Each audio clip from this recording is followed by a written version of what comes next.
ضرورت پڑی، گلستان کو خون کی ضرورت پڑی، سب سے پہلے گردن ہماری کٹی، پھر بھی کہتے ہیں یہ اہل چمن، یہ چمن ہے ہمارا تمہارا نہیں۔ محترم حضرات، میرے پیارے بھائیوں اور بہنوں، آج ہم سب یہاں یوم آزادی منانے کے لیے حاضر ہوئے ہیں۔ آزادی سے پہلے ہم انگریزوں کے غلامی میں جکڑے ہوئے تھے۔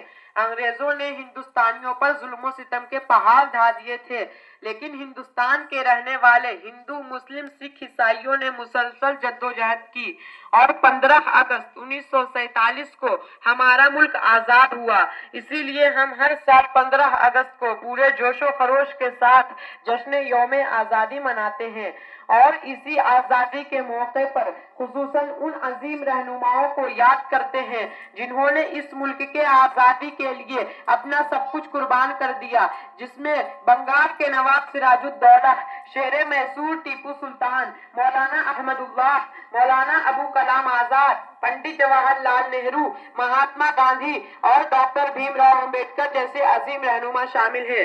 میرے پیارے بھائیوں، ہندوستان کو آزاد کرانے میں مسلمانوں نے بھی بہت قربانیاں دی ہیں اور انگریزوں کے ظلم کے خلاف بہادری سے جنگیں لڑی ہیں۔ سب سے پہلے ہم ٹیپو سلطان کو یاد کرتے ہیں جنہوں نے اس ملک کو آزاد کرانے کے لیے اپنا سب کچھ قربان کر دیا۔ وہ کہتے تھے شیر کی ایک دن کی زندگی گیدڑ کے 100 سالہ زندگی سے بہتر ہے، اور ہندوستان کی تاریخ گواہ ہے کہ وطن کے آزادی کے لیے جہاں ہندو بھائیوں نے قربانیاں دی ہیں، وہاں مسلمانوں نے بھی بے مثال قربانیاں دی ہیں۔ اسی پر کسی شاعر نے کیا ہی خوب کہا ہے، غلط الزام ہے ہم پر وفاداری نہیں کرتے، محبت بانٹتے ہیں ہم اداکاری نہیں کرتے۔